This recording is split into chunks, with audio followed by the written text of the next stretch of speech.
Hello and welcome to Canada for round 13 of the 2022 Formula Virtual World Championship. My name is Bradley Doughton and I'm joined today by Harry Westwood. Hey hosers! And Robert Mathershaw. Bonjour à tous! Today then the drivers will tackle 52 laps of this 4.3 kilometre circuit. It was Enrique Ruiz who was victorious here last year and holds the joint most wins with teammate Adrian Simon. Can either of them be victorious here today? Take a look at the grid then. It's Klaas van Snelheid who starts in pole position. He's on the soft tyres ahead of teammate Matteo Zatici as a blocker. Zatici running on the mediums, so the guys behind him keen to get past him early doors. Adrian Simon starts from third, lead of the two Mathershaw cars. Puccio Giordano, a stellar effort from the Italian, alongside on row 2. Will Taylor starts from 5th in the Phoenix. He is also on the mediums. Enrique Ruiz, championship leader, down in 6th. A lot of work to do to make ground early on. He's to get in line with his title rivals. Alar Kanga starts P7 with Fumi Takahashi, a fantastic 8th for the Japanese driver. John Matson starts from 9th on the hard tyres, and Finn Schneider rounding out the top 10 then for AMR. Nick Addison lines up just behind him in 11th, and he's got Brock Kidd alongside him in the North Star on row 6. Timo Kinnaman, an exceptional effort from the Westwood driver. But Finn starts 13th with the second of the AMR cars, Alexander Zolia, alongside him on row 7. James Vazquez, disappointing performance from the Colombian. He'll be hoping to move forwards in the race. Felix Perez likewise. A pair of them there on row 8 will be hoping to put in a better performance after strong recent races. Hunter Ryan goes from 17th. He's got Max Meyer lining up alongside him. First of the Lopez cars, Stefan Klein couldn't match his teammate. He's down in 19th. Johan Halverson rounds out the top 20. Sergio Alvarez will line up 21st, and Jules Barkley was 22nd, or will start 22nd then. Behind him, the teams who were penalised for missing the strategy deadline, Daniel Zientek, Thierry Zylander, who qualified just outside the top 10, dropped quite a few places, and on the back row of the grid then we've got Gianni Ledesma and Felix Bayer, the Meteor.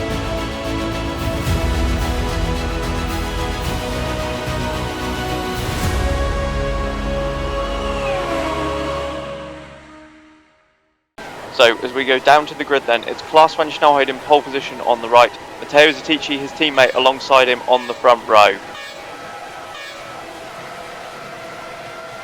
The lights go out now then and we're racing in Canada. It looks like a decent start from Zatici then, who's already up and alongside as Klaas van Snelheid look to bog down ever so slightly. Zatici round the outside of Klaas van Snelheid, then the two Downtons wheel to wheel as they go through turn 2, and it is Matteo Zatici who's got a nose ahead, but Klaas van Snelheid has the traction on those soft tyres then, and van Snelheid just keeps the lead then. Klaas van Snelheid leads ahead of Matteo Zatici. Adrian Simon holds on for third position ahead of Puccio Giordano. Meanwhile, Enrique Ruiz has already got past Will Taylor and up into 5th then, but it is van Snelheid leading up front. Kanga also made a spot off the grid. Yeah, and just noticing there, Kanga had a good run on his teammate Taylor coming into that second chicane, but just getting a bit sort of that door kind of closed in his face there. He was driving into a closing wedge, so some tough but fair racing early on from the Phoenix boys. Absolutely, as they head down to the hairpin for the first time then. Klaas van Snelheid already trying to make a little bit of a gap back to his teammate, and I mean he absolutely needs to do that as they're very pedestrian around the hairpin there. That's Jules Barkley pulling out to try and make a move on Daniel Zientek, but it's not he's not able to do it, and in fact he's actually lost that position. Zientek started behind him after both Highwind and Meteor were excluded from qualifying, but yeah, so not the best of starts for the Canadian at his home race. Yeah, definitely he'll be wanting to improve on that. Obviously in qualifying he was definitely outmatched by Kinnaman yesterday, but yeah, obviously he does. As it looks like actually on the time screens he has now made his way past. So as you said, to be looking for better than that. It seems he's found it. He is. They're some way behind Alvarez though, so I wonder if there was something that went on there then, because that they seem to have, the back five seem to have become a little bit detached. Might have been something through the final chicane there, because obviously you can lose heaps of time if you battle through there side by side. Yes, very possibly. As up front, Klaas van Snelheid is on the verge of breaking that 1 second barrier, and it keeps tipping in and out, and that'll... No, it won't be crucial, we don't have DRS, never mind. So I'm thinking F1 Manager. Yeah, but this is better, this is funner. It's not worth, is it? It absolutely is, but van Snelheid is breaking away though, and he absolutely needs to do that. Don't forget, he is on the soft tyres. Teammate Zatici on the mediums. However, Simon Ruiz and Giordano behind, all on the softs as well, so they'll be keen to try and get past Satici as early as they possibly can to not let Class Schnellheit scamper off up the road. Yeah, and you've got to imagine, obviously, I know there's always the thing of the Downton Boys are allowed to race as Class Schnellheit banks in a 16-0 to claim the fastest lap. Very, very nice driving there from the Dutchman. But yeah, you'd imagine the team game is being played here. They're on different strategies. You know, Zatici's going to be putting up a hell of a rig and a kind of defence there to keep Simon and the other rivals behind. Absolutely. If this was F1 Manager, Zatici would very firmly be on the hold back cars behind button. So it would be a nice button to have him in real life. I suppose you could try and find it on him, but he probably wouldn't be too pleased about it. No, he probably wouldn't. I'll tell you what, it was crucial for Ruiz off the start then to jump Will Taylor. Obviously, Taylor hasn't dropped back massively, but he is on those medium tyres as well, so it would not have done Ruiz any good whatsoever to be stuck behind that Phoenix car. No, yeah, definitely good work from the Brazilian to make his way forwards, so he's not caught up in that sort of I don't know if you call it a melee. Would you consider two cars a melee? A little cheeky scrap? Yeah, I mean, it can be if it goes wrong, I suppose. Yeah, true. Lucas Simon is really hounding Zatici now through that final chicane. I know we've talked about it before, and I know that again it's a track where Simon has historically done quite well. But he's really he really is still showing that his form really, I guess is the best way to put it, since as we spoke about before, since he announced his retirement, it's just been such an upturn, I guess, in his momentum. Yeah, absolutely. It's it's like the old Adrian Simon's turned up again. He went missing for a few years. I think it's fair to say. Not to say he was poor, because he wasn't. He was still, he still did a very good job. But I don't think it's unfair to say he pretty much got his ass handed to him by Ruiz for a few years. But he's suddenly sort of, since he announced his retirement in the second half of the season, he's really woken up and gone, actually, you know what? No, I've had enough of this. Yeah, it's. I think that might be in part due to the fact as well. At the end of the day, he's got nothing to prove and nothing to lose. He's had an illustrious career. He is a former world champion. He is currently behind in the standings, but he is driving well. And we've been at tracks which he enjoys. All of these. Oh, it's very sideways there from Zatici, nearly into the world champions there. Nearly just giving it a little smooch, little kissy kiss with his rear wheel, but misses it. Thank goodness for the Italian. Don't know why I said it so weird, but we're here now. Absolutely, as we see Brock Kidd then, he has made up one position so far. Already he's got past Nick Allison then, but not a whole lot of movement in these early stages, as we've obviously become accustomed to. We've just noticed towards the back, Barkley and co have closed back onto the group. Actually, no, in fairness, the gaps just moved from between Alvarez and Barkley, between Halverson and Mayer. And also the Meteors have started to slip off the back of the queue. Which I think is to be expected. I mean, they've been doing good work to make it into the races this season now, like sort of for this part, for this season, these last couple of races. But I don't think anyone really expected them to be taking massive strides forward in the championship, because we were right on board with Timo Kinnaman in 13th place. Yeah, Kinnaman, who did an exceptional job in qualifying then. To put himself, I think he got qualified 15th behind both the high. I think behind both the high winds, but obviously started 13th. Yeah. Thanks to their penalties, and Kinnaman putting himself. You have to feel right on the fringes of a potential points finish, which could be absolutely crucial for the team. I mean, you're lucky I'm touching wood right now. I know you're touching wood. I can feel it. Well, maybe you should have the wood over there then. Let me have some. You'd like some of my wood? Well, I'm sorry. Let's move on from that. I do think we have children that watch. Oh no, Ahmed watches it with the sound off, so he's happy to have a little listen, but to not have to have a little listen in. Just had a little message in my ear saying better than touching cloth, which is very true. But yeah, Kinnaman is putting on. He's had a good weekend so far, and he's staying solid, and he's staying with Addison for now. Obviously, on softer tyres, and that gap is starting to slightly open up. But yeah, so far some impressive stuff from the Finn, and fingers crossed from us he can keep it up. Yeah, absolutely. Will you say he's certainly sticking with the cars in front at the moment. The gap is forming between Alar Kanga and Yukimi Takahashi. Takahashi is he's also on the softs actually, so that's surprising. But then, I mean, in fairness, the Phoenix is a much quicker car as fast match. Now I banged in another fast lap. He's into the 15s now, nearly a 3-second lead over his teammate. I was just going to say, it was quick. Takahashi did just go past us. We may have had a graphical error. What we were presented with the tyre-wise, as he is in fact on the medium tyres, it seems, from what I could see going through the final chicane. Well, that would explain the gap. As I'll tell you what, Max Mayer, considering he's on the same tyres as the guys behind him, he's really struggling for pace and for grip here. Well, you know, yeah, he's certainly not enjoyed. To be fair, when you look at just the statistics, he's actually not had as bad of a season as people think. Oh no, he hasn't. Comparatively, he's had quite a good season. Look at that gap that Klaas has been working on now. That's about half a second a lap.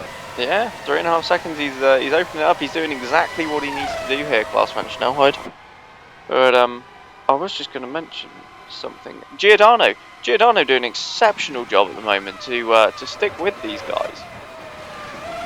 Yeah, definitely. Obviously, another star performer of qualifying yesterday, really. He put his car P4 on the grid on merit. He's not there from penalties or anything like that. And as you say, doing a good job in the race. He's sticking with the guys in front. It'll be interesting to see if he's using up more of his tyres to do this, or overheating them in some way. But he's definitely not losing touch with these what are front-running cars. So very impressive job from the Italian.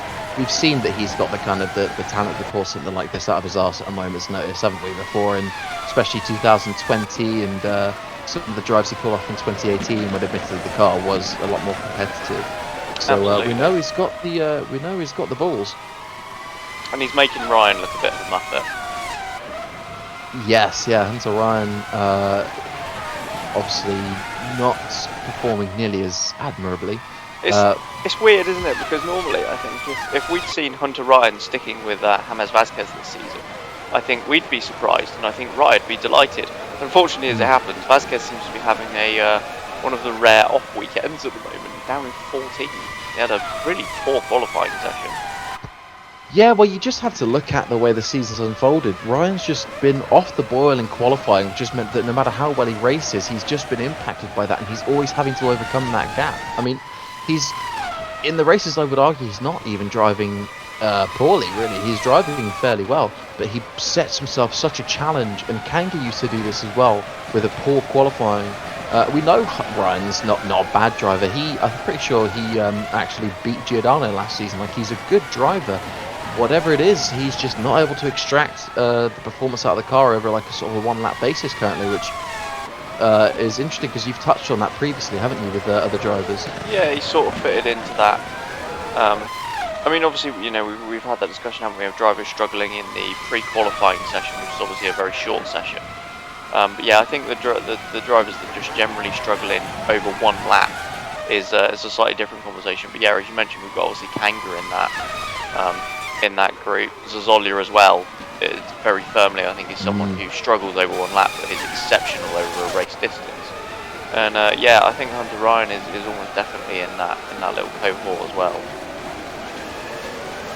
Yeah, definitely. There's I should really check the graphics more often, but that's Jean Matson, I think, doing I would say a pretty splendid effort there on the hard tyres, doing a good job of staying where he is. Yeah, keeping with Yukimi Takahashi, absolutely. I do wonder if Klaas van Snelheid puts in another fastest 15.8 now. I know obviously the fuel's coming down, but the tyre's sticking with him then at the moment. It almost looks like Matson has more pace underneath him. If only Takahashi wasn't in the way. At which point you'd have to question where on earth he could be, because I mean they're not miles behind the leaders. I think Matson has a feel this season for the way these hard tyres operate. Because he's never on anything other than them. Yeah, exactly. But it's paying dividends. He's pulled off excellent defensive performances on these tyres before. You know, thinking especially of Silverstone, what an amazing display of defensive driving that was. But he's now, oh, I say that, big slide. Oh, here we go. That's Atici under attack now for Simon. Nothing doing though. Simon was forced to the outside at the hairpin then, but couldn't make it work there. And look at how much time this has costing them though. With Simon now attacking and Zatici being forced to defend there, they're just losing time. Although Simon with a brilliant run here then, and surely he's going to get the move done into the final chicane. Simon down the inside, Zatici tries to hold it, but can't do it, and Adrian Simon goes through into P2 then as they exit the final chicane past the Wall of Champions. Simon is up into second place finally after 10 laps here in Canada.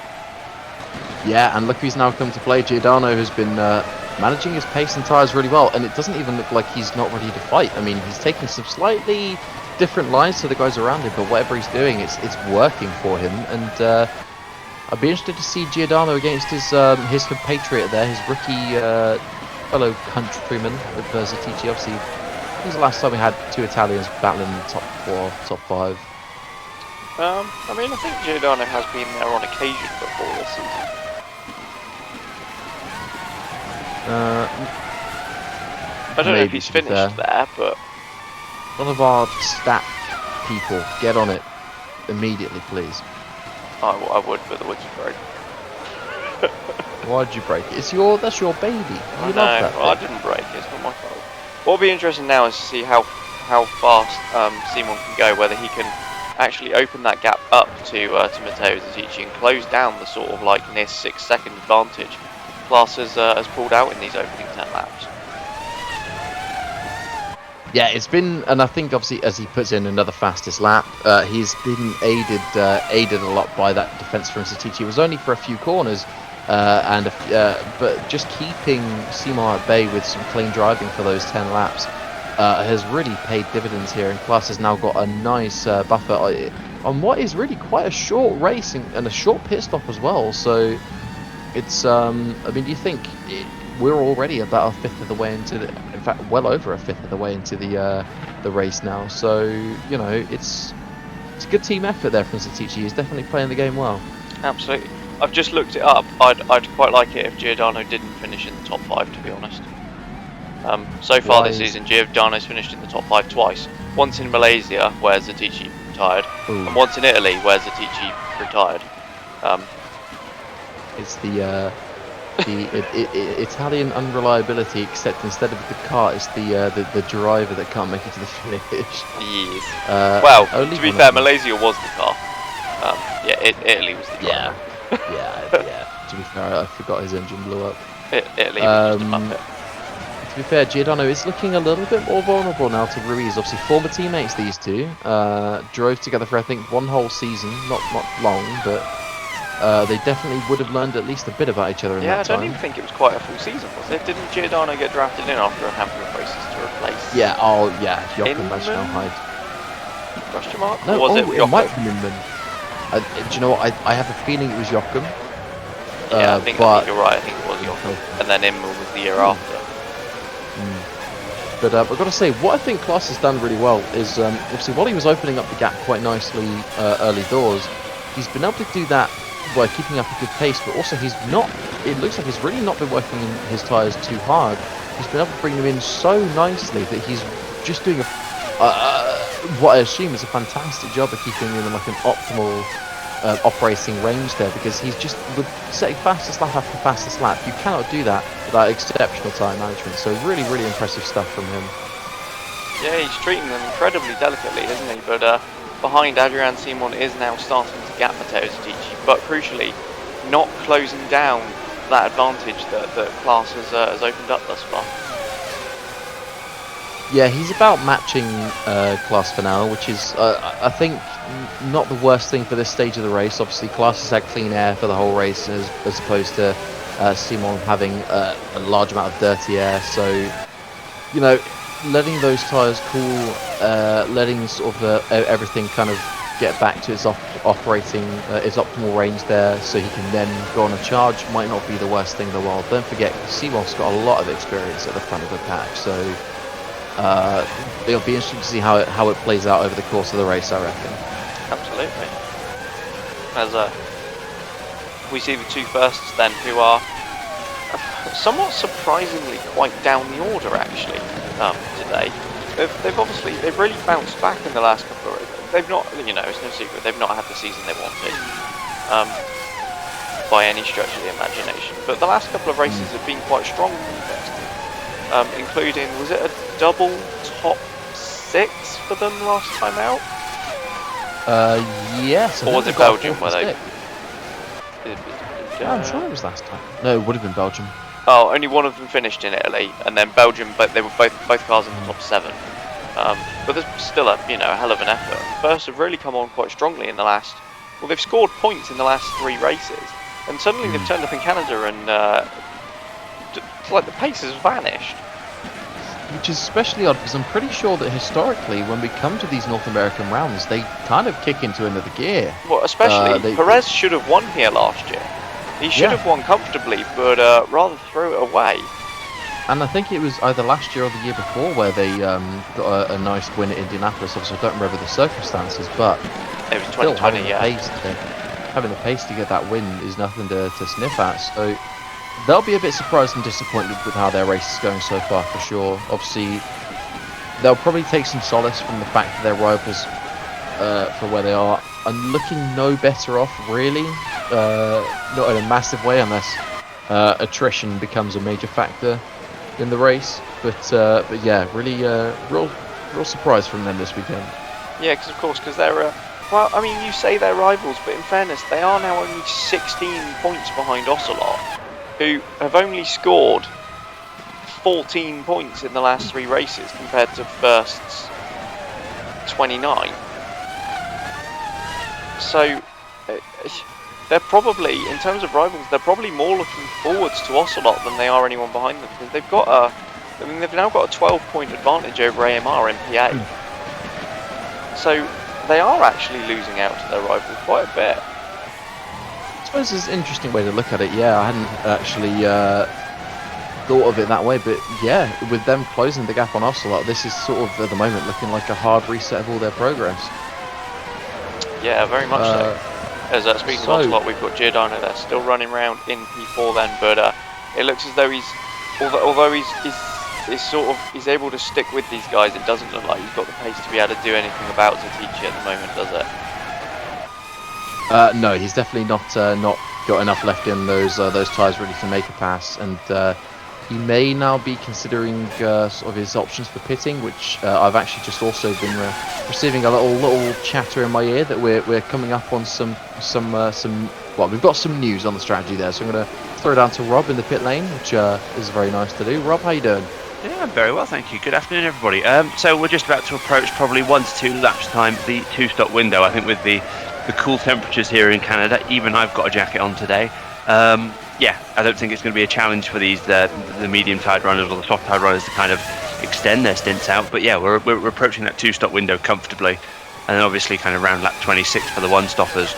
And then yeah, it's really a case of whether or not Matson and the others on that hard tyre can just take this all the way to the finish, as we have seen sometimes. So yeah, should be a good race to watch this one, even if, to be honest, there hasn't been an awful lot of action on the track, has there really? No, but we've kind of, I think we've gotten accustomed to that really in the first stint, at least, of races in this current era of Formula Virtual. But I will say it's it's bloody cold when Rob's wearing a jacket.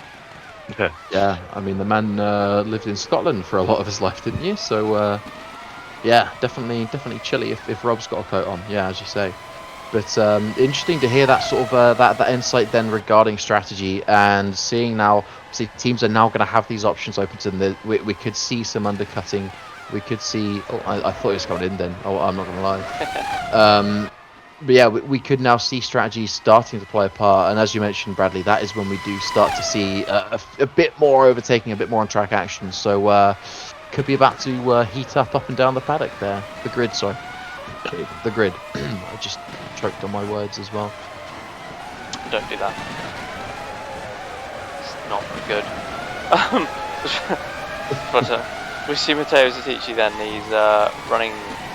He's still in third place, still holding off Giordano and Ruiz, as mentioned. But now 3.5 seconds back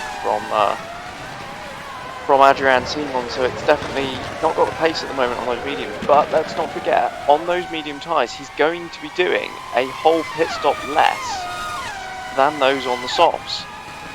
So actually, 3.5 seconds is not a tremendous amount to have really lost at this point. I mean, obviously we'll have to see what the pit delta is and see how much time these guys are actually going to lose in the pit lane.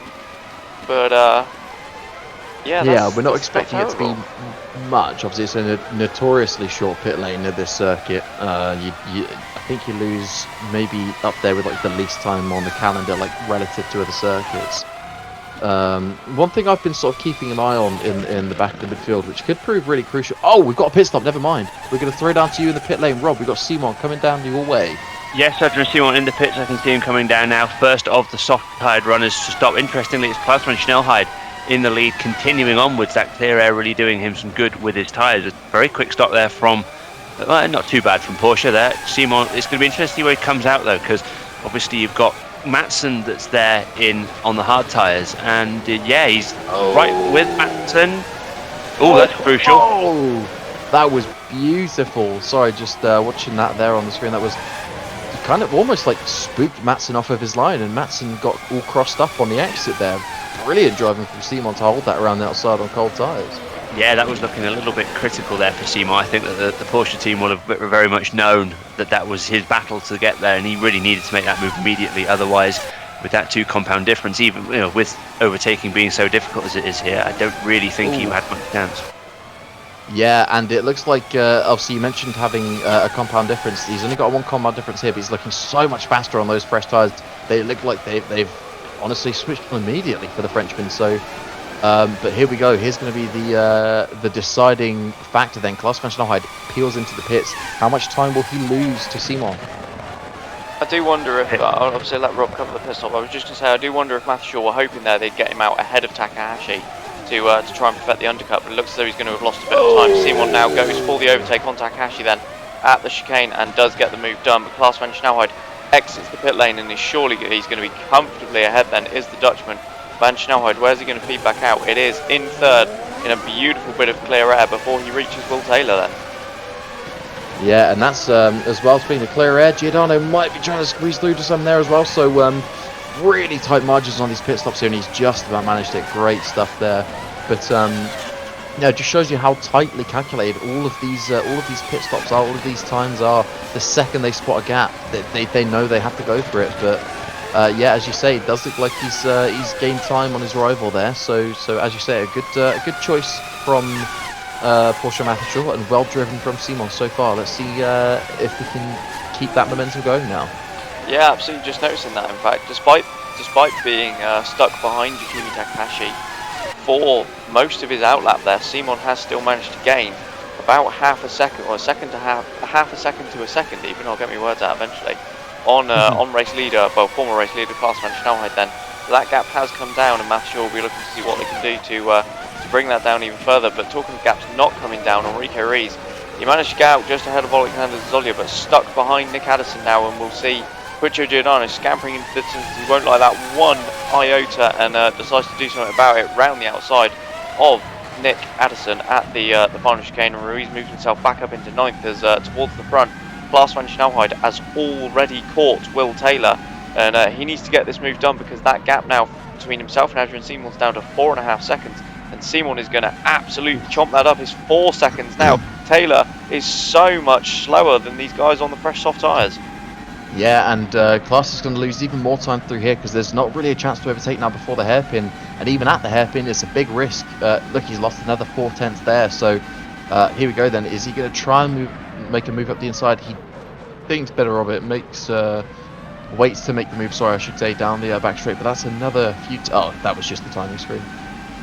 But discretion's the better part of valor there, I think, for Klaus, but he's going to get a much better exit, and he does get a much better exit. He's in the slipstream of Will Taylor and heading down towards the final chicane, and surely he'll have to pull out at the yeah, and he does. Van Schnellheid goes for it then, wheel to wheel with Will Taylor. He puts his trust in the British driver, but goes clean around the outside of him, dodges between the Phoenix and the Wall of Champions, and moves back up into 2nd place. Yeah, and just on the topic as well of Class losing some time in the pit stop phase. We've got a bit of info there from the pit lane regarding Class's pit stop. Rob, down to you. Yeah, so Van Schnellheid's pit stop there. I don't know what quite the issue was, but it was about 0.8 of a second slower than what we saw from Simon. So really for the Dutchman, good job that his pace was so good during the stint, because unfortunately his pit crew weren't quite on the ball there, but unusual to see from the Downton team, really. Yeah, I'll yeah, smack definitely. them all Thanks. later. There's some excellent insight there from our pit lane reporter, and some frightening threats from the team boss of Downton. You can also see at the moment how quick these fresh softs are. Enrique Ruiz just set the fastest lap in a bit of clear error, 14.0, which is some 1.8 seconds quicker than the previous fastest lap. And even then, at the start of the race, those guys were on the softs were much quicker than those on the mediums. So yeah, a lot of pace for these guys at the moment who have just pitted. Yeah, as looks like Ruiz is going to be doing something here. I was spotting earlier, yeah, and he's made that move. Oh, what a move! First around the outside for the first part of the chicane anyway. Overtake that we've seen this race, but Giordano, he went for a move around the outside of, I think that's Zazolia in front of them. No, Schneider. And he just kind of left himself washing out wide. I think he got on the dirty marbles on the outside of the circuit, and he couldn't get the nose turned in. What that meant was Ruiz got a much better exit down the back straight, and yeah, lined up Giordano beautifully. So good driving, good opportunistic driving there from the Brazilian. Absolutely, as we go back to the front, and we've got Will Taylor, who's now been caught by Adrian Simon then. So that gap has remained at about 3 seconds between Klaas and Simon. Simon has only just caught the British driver. How much time, if any, is he going to lose here then, trying to get past Will Taylor, and can he absolutely minimise the time loss? To Klaas Van Snelheid in second place, Van Snelheid, who is on the fringes of now catching his teammate to retake the lead of this race. I think Simon is going to go through easily. No, Taylor's going to defend then, covers the inside line. Surely Simon will sweep around the outside, and indeed he will, and it's easy for the Frenchman. Yeah, cheeky little dummy sort of going on there. Very nice stuff from Simon. Obviously we saw a bit of that in Belgium. Oh, as Giordano gets all over the curbs looking for a gap. Oh, that was a bit tighter than I think either of them would have wanted. Yeah, certainly was very close there between Giordano and Ruiz, but it is status quo, and crucially neither of them managed to get past Finn Schneider at that point, so they are still losing copious amounts of time here to not only Klaas and Adrian Simon up front, the gap of which is now 4 seconds between those two, but those on the mediums as well. Zateo, I've combined his names. Matteo Zatici and Will Taylor. And I mean, Takahashi and Matson as well. Ruiz and Giordano need to get on with this. Two Downtons nearly go wheel to wheel into the hairpin. Then Zatici seems like he's actually going to fight this one, and I really wish he'd just move out of the way. I was going to say it's a bit strange to me that Zatici is fighting this one, but then you think about it, this is technically for the net race lead. They both have one stop left to make.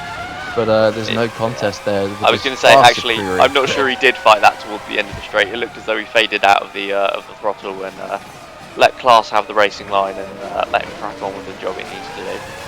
Got to put on a show after all. But yes, yeah, as you say, Zatici does eventually sort of just get himself out of that one.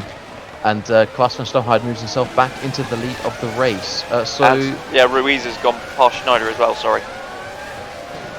Oh, we missed that then. That happened off camera. Oh yeah, here we see as well, with Giordano following closely behind. So, yeah, oh, well, I was just about to say, hopefully we'll get a replay. Whoa! The confidence of that grip. Obviously, you mentioned earlier, we saw some excellent, differential in grip for the soft-tire runners on their fresh rubber. That was a great example of it. Late on the brakes, massive confidence there from Ruiz, and up into 7th place. Great driving. I just point out as well how fantastic that is to see. It's not, it's not at all the first time this season that we've seen such a massive difference in grip from fresh tyres. I mean, just think back to Brno. The pace difference was exceptional, but there was just nowhere to overtake. And I mean, I think we all have to hold our hands up. We've all seen that here in previous years and gone, do you know what, Canada's not the best for overtaking. Actually, Do you know what? It looks pretty good this year in comparison to some of the tracks we've been to. As Giordano now looks to the inside of Finn Schneider, and he's also able to get the move done at the chicane. Then Giordano moves himself up and back into 8th place. Yeah, definitely. But yeah, you're absolutely right.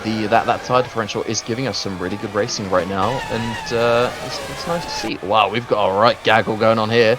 We've got there Mayer, Alvarez, Barkley. That's Clean. Kinnaman follows him. Vasquez, Vientek, Halverson, they're all in this scrap, all the way back to Perez, and even Zyland is joining onto the back of this fight as well. So, whoa, that would be a good midfield scrap to get in on. Okay, so what tyres is Mayer on? Mayer is on the mediums, as far as I remember. He's just really struggling to pace. Yeah, because it's only Matson and Bayer on the hard tyres, isn't it?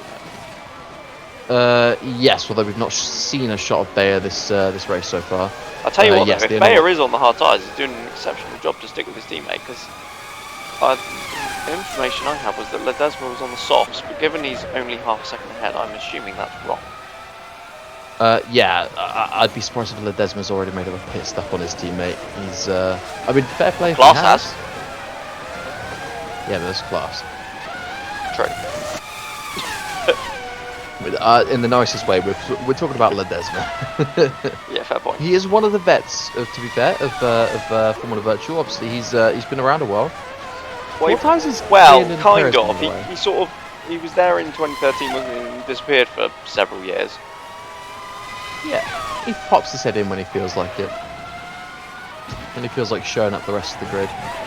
But yeah, I've just had a thought. I'm pretty sure, if I'm not mistaken, both the first cars were on soft tyres, no? Good question. Not sure. Let me have a look. Someone gets bullied out wide by Zatici. Great defending. Supposedly, well, yes. That's where If they are, then they've done a stellar job in that pit stop phase of reeling their way back into a midfield scrap. You think Clean's now got track position over Kinnaman and Vasquez. Perez is not far behind those two. That's a really, really good effort from those two. Yeah, but I get the feeling they've all been kind of not screwed over, but screwed over as Zatici puts up a really stoic defence there against Adrian Simon, forces him right up to the wall of champions, and he wasn't going to give that one up anywhere near as easily as he did with his teammate. But I think he's not got anything left to fight with. But Zatici has done an exceptional job there, then, at least, because the gap between Van Snelheid and Simon is back up to 6 seconds. Yeah, definitely. Zatici, obviously, we mentioned this earlier, playing the team game, trying to.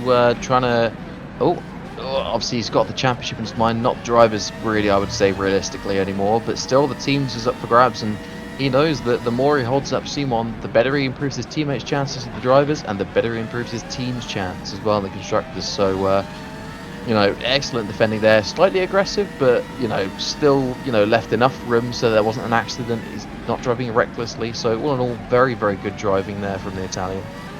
Absolutely. Although I'd kind of argue the other way around. I think the drivers is a more realistic shout than the constructors at this point. Disagree. We're 80 points behind in the constructors.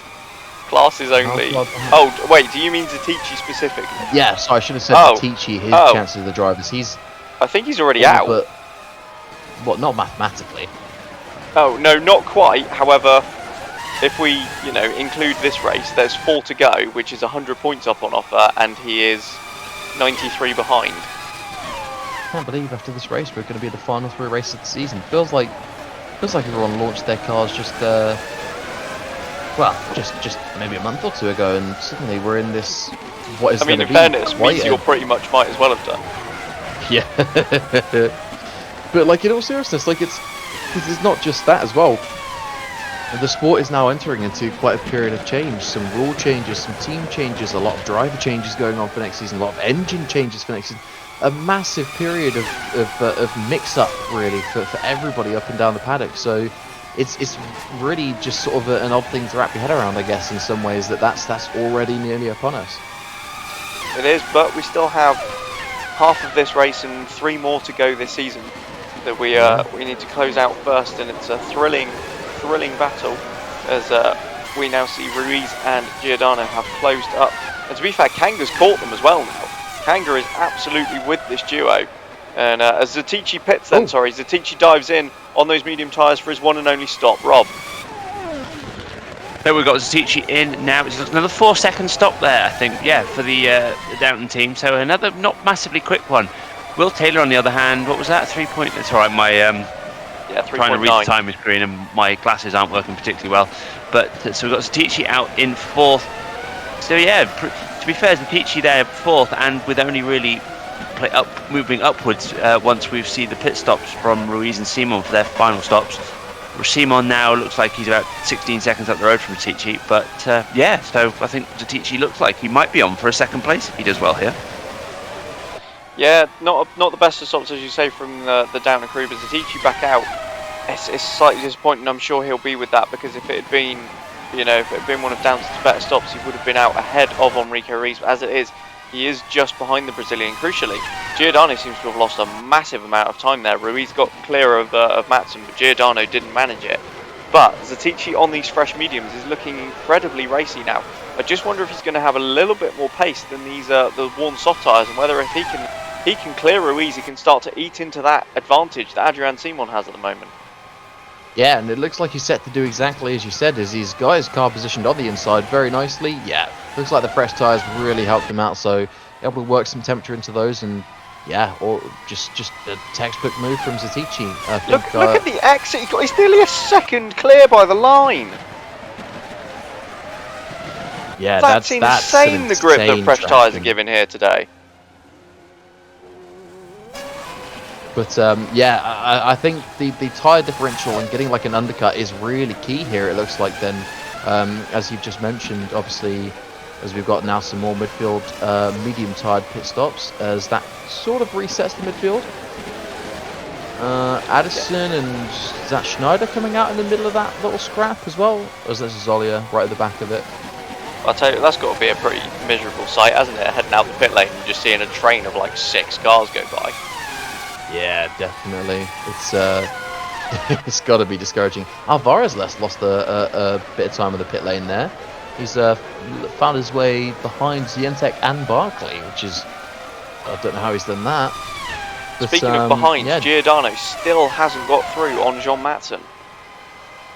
Yeah, although you say that, he's looking for it now. Oh, he is. Yeah, he's teeing up the Frenchman. I don't know where I was going with that, but Matson really forces him across there and defends pretty strongly against Giordano, and miraculously Giordano can't get the move done. Yeah, he puts his, that's a dangerous move there from Giordano. That's so you don't do unless you have the absolute respect for the driver you're racing. But all of this has brought the Phoenix cars right back into contention against him. So now he's going to be under threat from behind. He can't take these risks anymore, going for like feints for the inside like he just did. He's got to be careful now, because one mistake and he's going to drop back 2 places. Yeah, and crucially Taylor there is on the mediums and doesn't have to pit again. So Will Taylor in a really strong position, but he's, I mean, surely Phoenix will be seeing the pace that Zatici is laying down on in the Downton at the moment. He's taken half a second out of Adrian Simon's advantage, and Phoenix will be almost slightly disappointed that Taylor's stuck in this train, because surely he'd be able to make ground if he had a bit of free air. Yeah, absolutely. I mean, you look, he's glued to the back of this pack, and obviously, as you say, like trying to press the advantage of those sides. Obviously, when the soft tire runners do pit, they are then going to have a lot of superior pace, and the medium tire runners aren't going to get that fresh tire advantage back. That's it. They're using it right now. That's their only tire change for the race. So, yeah, interesting. Oh, here we go. Is it getting up the inside? Giordano goes for that move. It's still not quite on though. The Italian just, he looks like he's getting a bit frustrated in that cockpit now. Obviously, he was on for 4th at one point, and while that was always going to be a big ask in an Ocelot compared to Downton and Porsche Mattershore, I think that is still, he's seen an opportunity for a top 5 and top 4 rather, slowly slipping away from him. Yeah, definitely. I mean, it's interesting though, isn't it, that suddenly Giordano's come up against a car that's probably a little bit quicker, I think you'd say, and yet despite a significant tyre advantage, he's struggling to get past. So, meanwhile, while in the early Look stages. at that, Kanga. Yeah, beautiful move there from Alar Kanga then. Late on the brakes down the inside at the hairpin and takes the position from Giordano. Giordano is going to try and fight it back though, all along the back straight, but surely Alar Kanga is going to have... No, he's not. Giordano does come back at him. There's Taylor now. Yeah. Taylor around the outside of his teammate at the chicane, and Will Taylor gains the place. This is actually, they're playing like 4D chess right now at Phoenix. They've actually done that just to put Taylor up in front so he can attack now Giordano. He's going to breeze past. But yeah, some great racing there, but really surprising that Giordano was able to just sort of just pull that one back and get his car back in front. Obviously, they've lost time to Matson. Matson gets a bit of breathing space, which is always nice when you're defending hard on old tyres. Yeah, very much so. Just on the subject of old tyres, when did that's an absolute crocodile and a half, isn't it? There's Bayer on the hards. Yeah, you said it, and he is on the hards. Yeah, I think he's just yeah, I think Ledesma is as well, actually. Yeah, he is. So Meteor obviously trying to be a bit different with their strategies. I mean, they've got to try something. The car's shite. Yeah, and obviously their 10-second penalty this race will kind of put paid to any of their efforts anyway. But there's no point going with the same strategy as everyone else because you'll just be behind them. So yeah.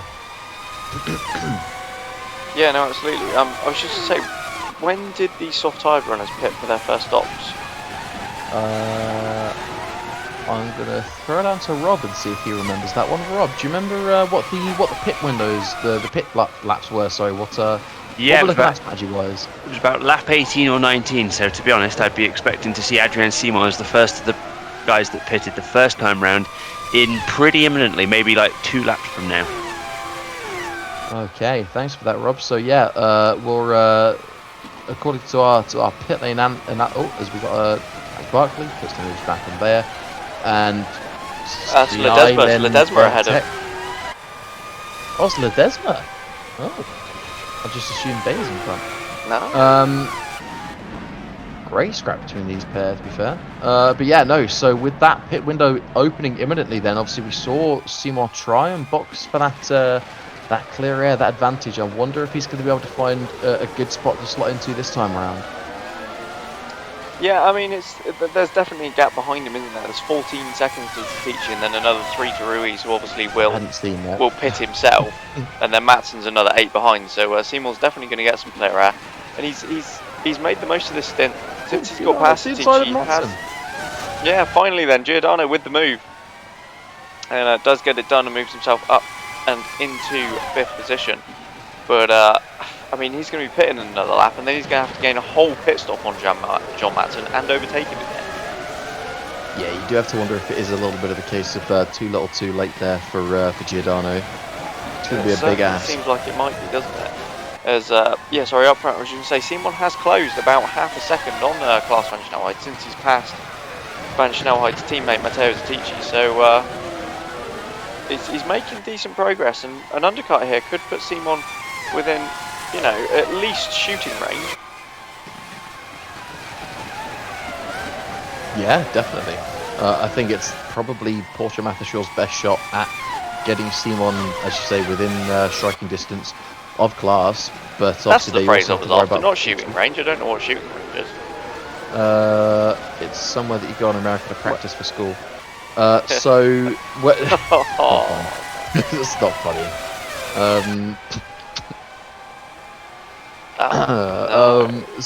So yeah, I was gonna make a point here of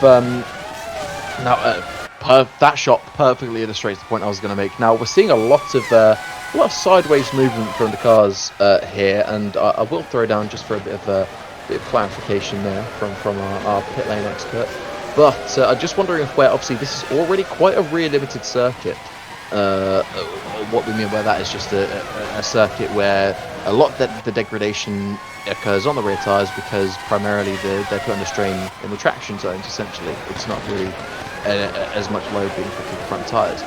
But with that, as well as the cars being a lot lower down this season and a bit more susceptible to losing downforce over bumps, this is a street circuit. We do see a lot of bumps on corner entry and exit, and so where you're seeing these cars just snake a little bit sideways there, the teams will always go as, oh, I'm going to have to put my point on pause. We've got Simon in the pits. Rob, down to you.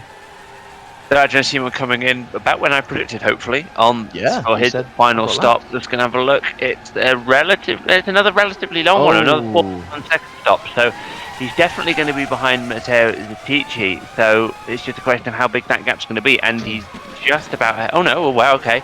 So it's not a massive gap. So Zetici's going to have to. Oh, Zetici blows up. No, Zetici then with an engine problem pulls off to the side of the road, hits the wall. And he is out, and just when Downton really needed him to defend there, Simon suddenly has that clear air to go on the attack. That's disastrous for Downton. Yeah, that is not great at all, and Zetici becomes the first retirement here in Canada, and what this means is that Downton absolutely have to pull Klaas van Snelheid in right this instant. Look at the time he's gaining, a second already. He's just taking chunks out of Klaas. This is going to be very close, 18.5 seconds now. They'll probably be coming around to the pit lane shortly, so I think he should be okay. But here we go. Then dives in. Pit.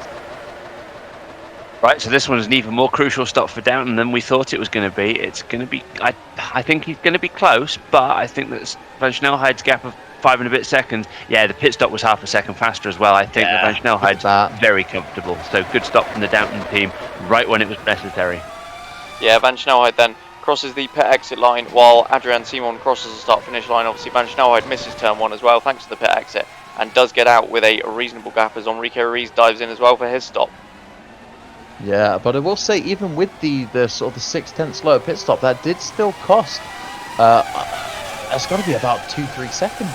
Yeah, it was the best part of 3 seconds there that Simon had gained across that pit window. Oh, as Ruiz now comes out right in the middle of a little scrap there. Whoa! Ooh, thought they were going to come to blows there.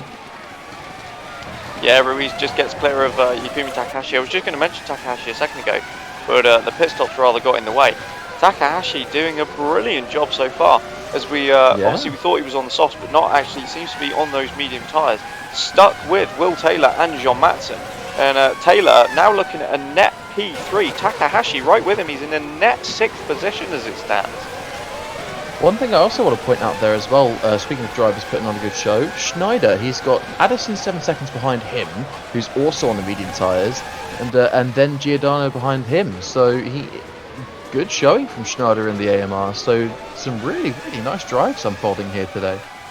Yeah, there certainly are. Giordano and Kanga with a lot of work to do as Adrian Simon sets a 1:13.6. That's a rapid lap time. Yeah, but he's not actually gained any time on Klaas, so I wonder what kind of lap times we'll see from Klaas himself when he rolls around for a full lap.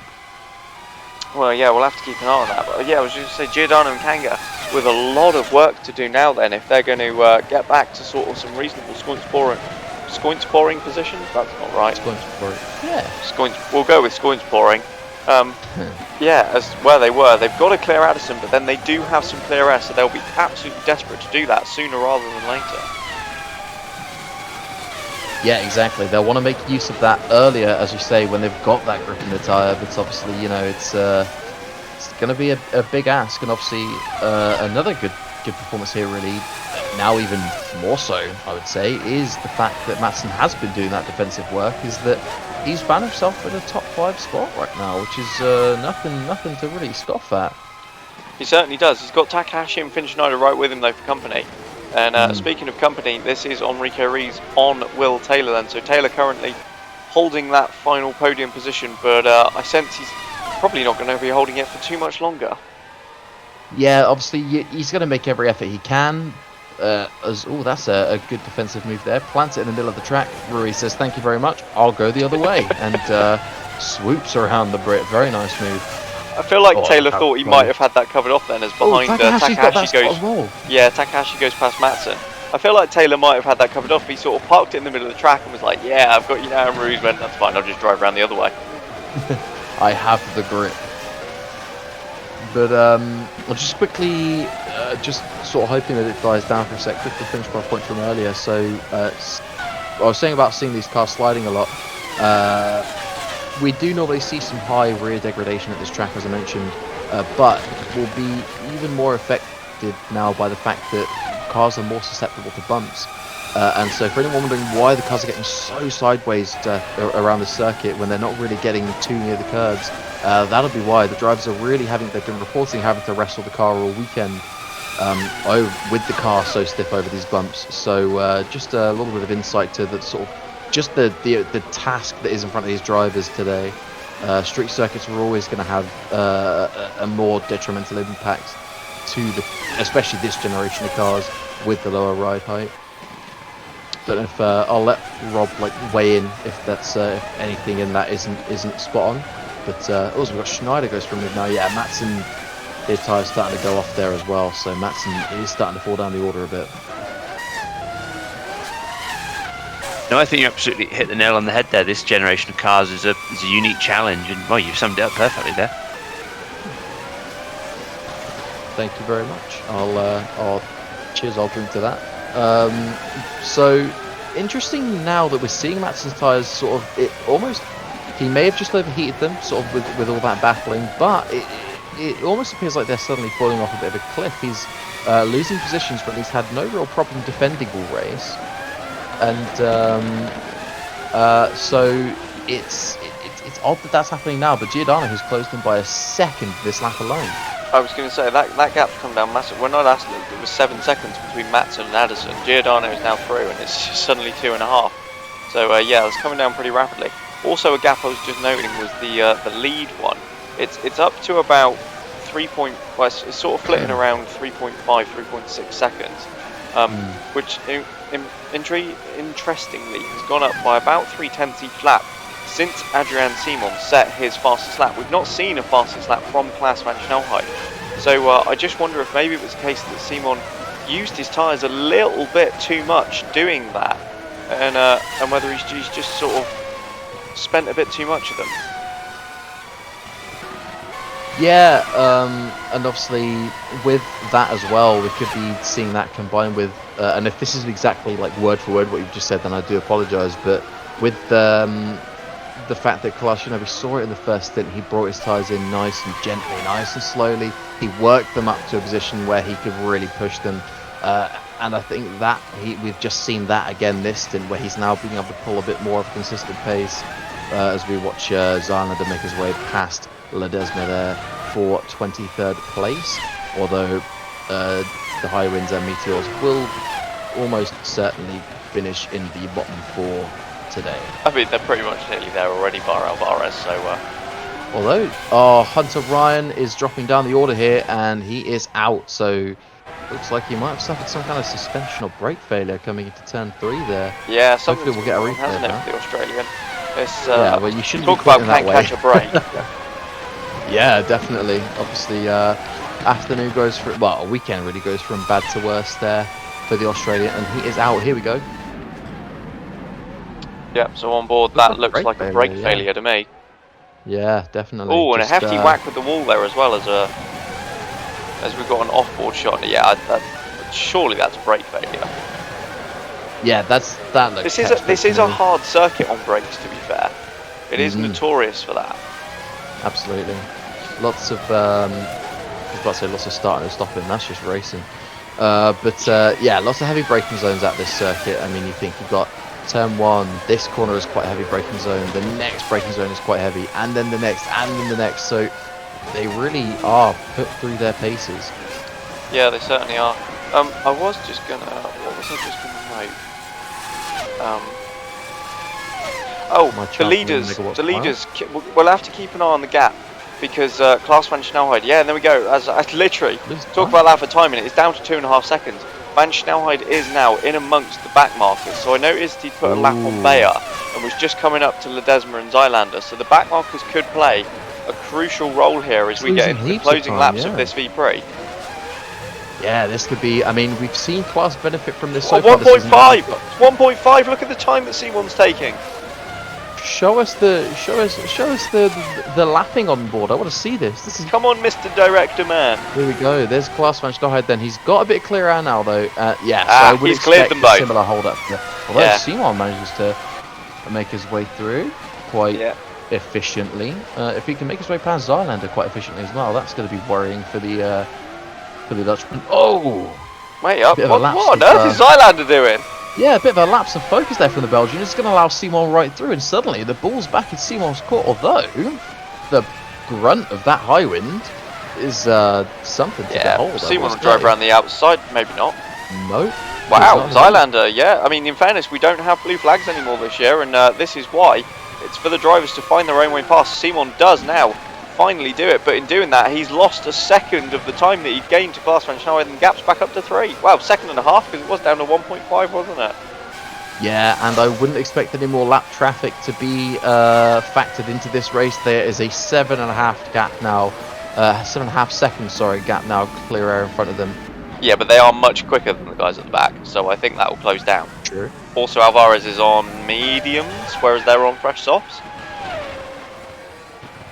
That is actually a good point. Yes, Alvarez is on mediums, and obviously both the Lopez boys have been struggling to pace this race. So, yeah, as look at that. Mayer, to be fair, he's in a decent position, but you think a couple of laps ago he was behind Kinnaman, who's in a much slower car and on the soft. So maybe. I say much slower than the leaders. I mean, he's not slower than Lopez. But yeah, so we could still see some interaction with the traffic. Then you are right. Perez has had a shocker, hasn't he? 18th. Meanwhile, teammate Clean up in 30. Yeah, Clean has. I think, you know, because there was he had a bit of an article, a bit of like a sort of I don't know what the right word for it is.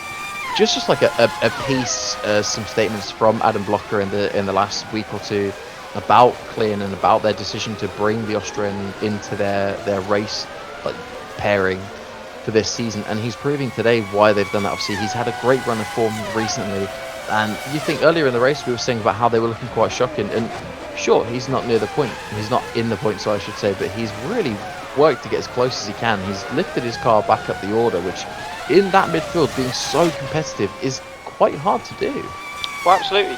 Perez started 16th, Clean started 19th. They're both on softs, and they've, well, I mean, Clean's now 13th and Perez is 18th, so it's been an exceptional drive from the Austrian. Yeah, definitely. Not only is he 5 places ahead, having started, what did I say, 3 behind, but he's some 15 seconds up the road.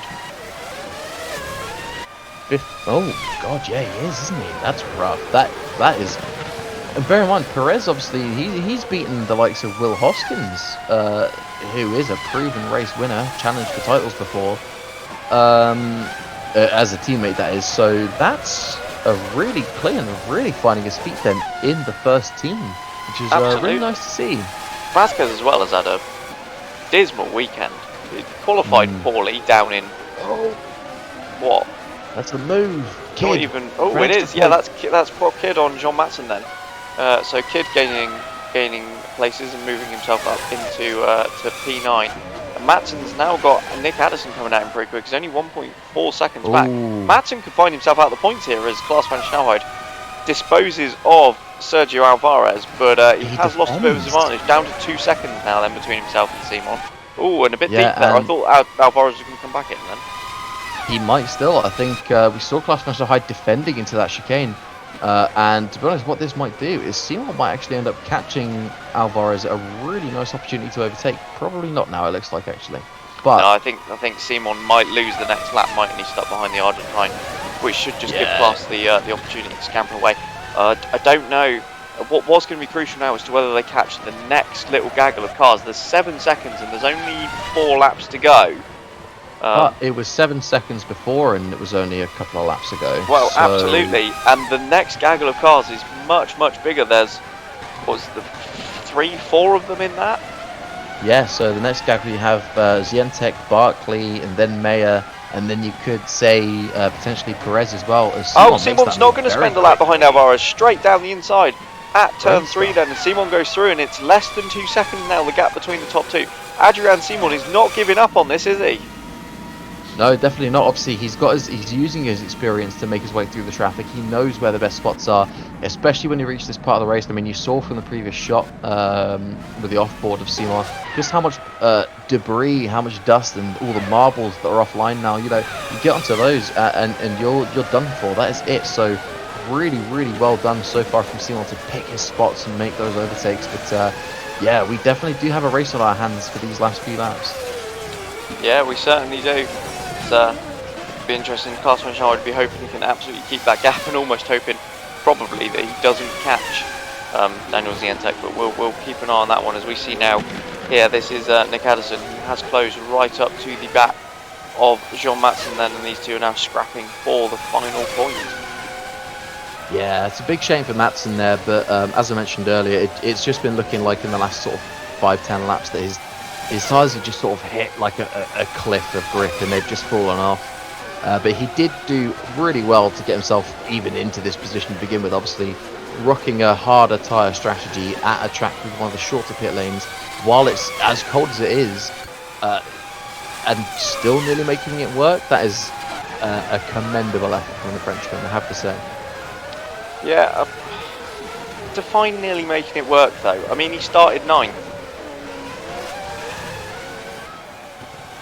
Oh, I got him mixed up with Vasquez. I assumed that the one starting further forward was Vasquez, like normal. I mean, I think that's safe. Yeah, it's fair to assume, but unfortunately for Ingram, not this time. No, so it was a. Yeah, Matson did start 9th, and he has gone backwards. But I think we've seen it felt a lot easier to overtake here today than it has in previous years. I will say as well, when I say nearly made it work, obviously for a lot of the race he's been contending for top 5 kind of material. It has only been in these last 5-10 laps that's fallen apart. But I do like to get your point, but I do still think it's a drive that is it's almost come together, but it's just at the end has let him down, I think is the best way to put it. But as you say, he has effectively now lost positions.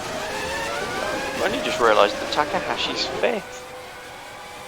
I did see that. I didn't want to like say anything because I don't want Mr. Faz to get upset if Takahashi retires again. But yeah, good drive from Takahashi, and good drive from Schneider as well, who's got Giordano right up his chuff. Yep. It'll be interesting to see if Giordano's got enough left for the tank for that. I'd imagine he'd have saved some grip in the tyres there. He's got a decent gap back to Kanga for one big risky move if he wants it. But I'd imagine he'll still probably err on the side of caution there. Slightly disappointed Kanga's not been able to do an awful lot more. I think he's been kind of stuck behind Giordano, who's obviously been on the same compound of tyre, which has probably slightly hampered him. But yeah, bearing in mind Giordano was obviously ahead of Ruiz early doors, and now he's what, 18 seconds back from the Brazilian. Yeah, that's the cost, I guess, of getting into traffic. Though I think we've spoken about this before about how some of the faster teams, when they do have their pit stop phases and they have to work their way through traffic, they get their strategies right, and the car is able to make these passes, whereas it just looked like Giordano was in his Ocelot just struggling a little bit more there to make it work. Yeah, very much so. And it's he's not been able to pull it off. As we say, the car is obviously not on the level of the the Downlands and the Mattershort Porsches. Up front, the gap is down to under 0.7 of a second, and that's because the leaders have caught back markers.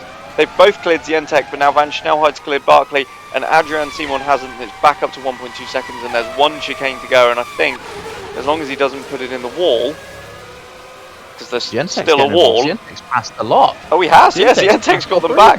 Klaus van Snelheid then rounds the final chicane, keeps it clear of the curbs, keeps it clear of the wall of champions, and Klaus van Snelheid drives for the line for a crucial win here in Canada to just about keep his championship hopes alive. Then Adrian Simon finishes in second place to take more points out of his teammate.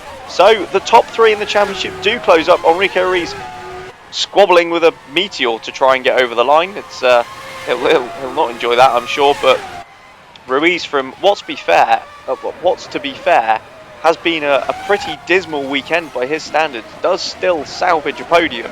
So I mean, if his 4 weekends go like that, he'll love that. As Giordano around the outside of Schneider at the final corner, and that's brilliant from Giordano to steal a P6 just ahead of the Swiss driver, who will be slightly disappointed that he got done with a few hundred meters to go. But Kanga can't do anything about it. Kanga takes P8 ahead of Kidd, and Jean Matson does hold on for a point then. Yeah, really good stuff there. So obviously we were writing him off there for that last point, but he's managed to hang on. Fair play. Yeah, absolutely brilliant. But it is Klaas van Snelheid then who leads the field home here today in Canada. And as I say, that just closes the championship up, which we'll take a look at in a minute. But yeah, Ruiz will be disappointed with third, but if his bad days go like that, I'm sure he'll be delighted. As Enrique Ruiz, Klaas van Snelheid, returns to the pits to start the celebrations and the podium. Here come the drivers out onto the podium then. In third place for Coca-Cola Porsche team Mattershore with his 10th podium appearance of the season, Enrique Ruiz. In second place, also for Coca-Cola Porsche team Mattershore to extend his current run of consecutive podiums to 5, Adrian Simon. And onto the top step then, for only the second time in 2022 for the Downton FV team, Klaas van Snelheid. And in his honour, the Dutch national anthem.